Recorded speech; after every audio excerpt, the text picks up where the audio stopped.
Hai,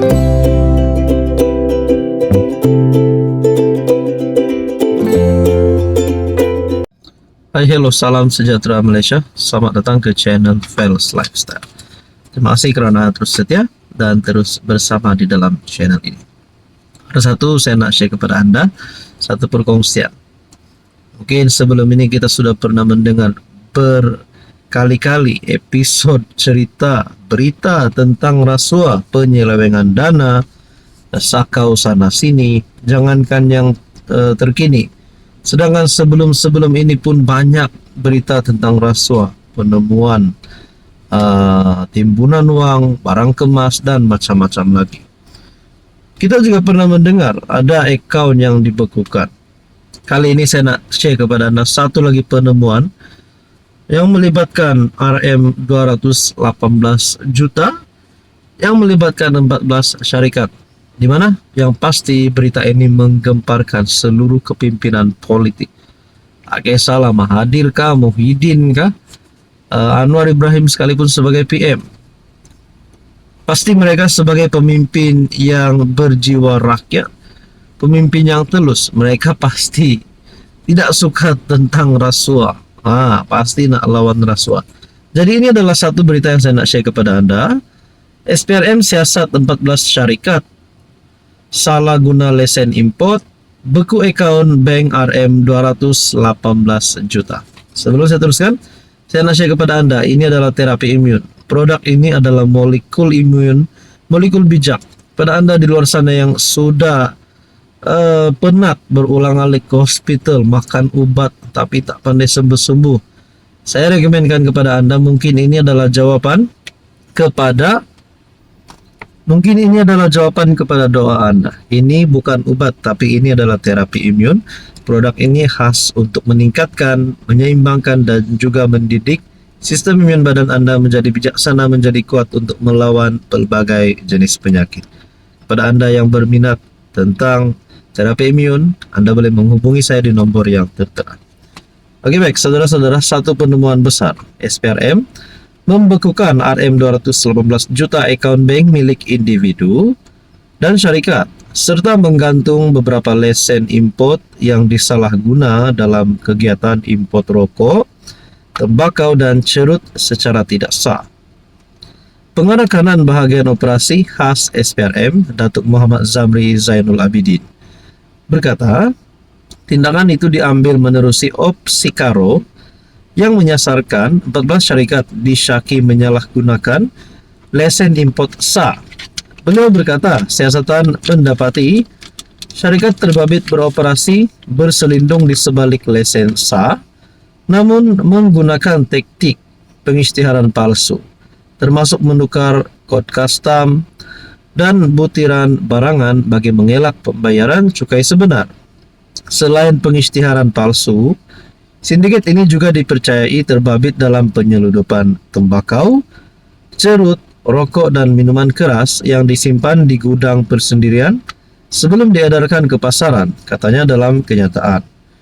Muhammad Zamri berkata, siasatan juga memberi fokus kepada peranan ejen penghantaran yang dipercayai beroperasi tanpa lesen dan terlibat dalam penyelewengan serta penipuan dokumen bagi membantu memudahkan aktiviti haram berkenaan. Beliau berkata, kegiatan sindiket itu dipercayai menyebabkan kerugian lebih 250 juta hasil cukai kerajaan bagi tempoh 2020 sehingga 2024. Kes seperti ini menjadi skop utama kerana ia menjejaskan hasil negara. Jadi saudara-saudara yang saya hormati, berkaitan dengan isu ini, apa komen anda? Hai, hello, salam sejahtera Malaysia. Selamat datang ke channel Fels Lifestyle. Terima kasih kerana terus setia dan terus bersama di dalam channel ini. Saudara-saudara, antara perkembangan terkini, keputusan yang melibatkan kes Zara Khairina adalah menjadi salah satu perkara yang dinantikan oleh seluruh rakyat di Sabah, khususnya di Malaysia.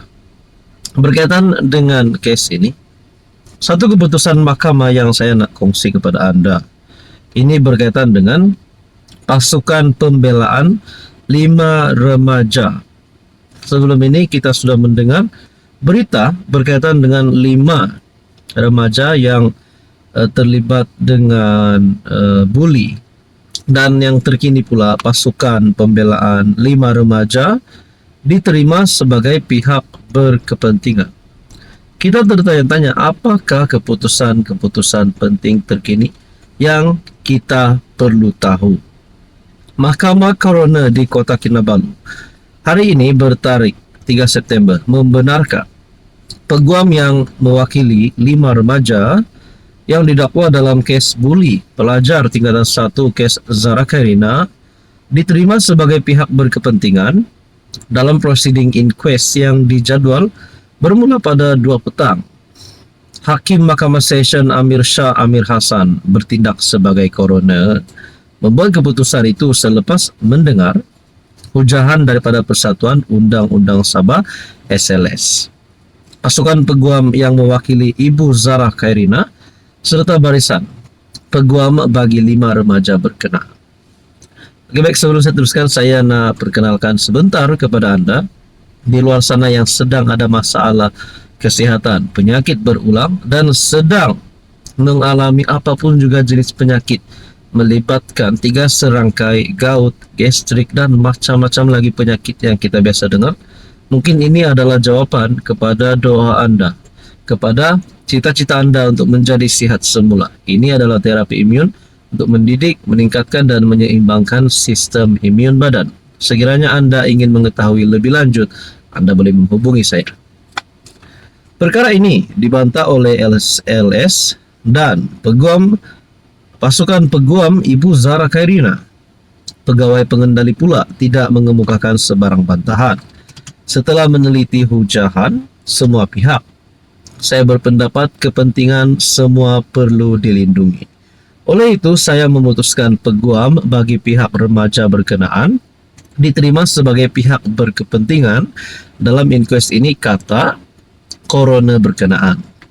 Perkara itu dibawa semula ke hadapan Coroner Amir Shah susulan keputusan Hakim Mahkamah Tinggi Datuk Duncan Sidkodol yang mengetepikan keputusan terdahulu oleh Coroner Azrina Aziz yang turut membenarkan peguam terbabit mengambil bahagian sebagai pihak berkepentingan dalam inquest berkenaan.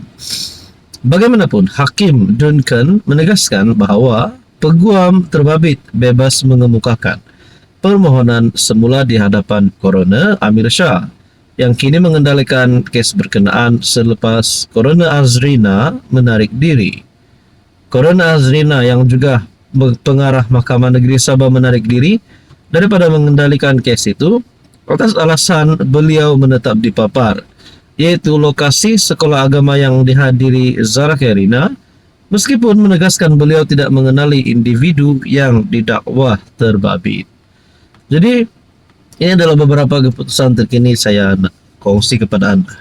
Tapi kita nantikan apa yang berlaku. Dalang utamanya yang kita mahu dikenakan tindakan undang-undang maupun suspek ataupun siapa juga dalang utama kes ini perlu ditangkap. Itu yang kita mahu, dan mereka perlu dikenakan tindakan undang-undang dan hukuman yang setimpal.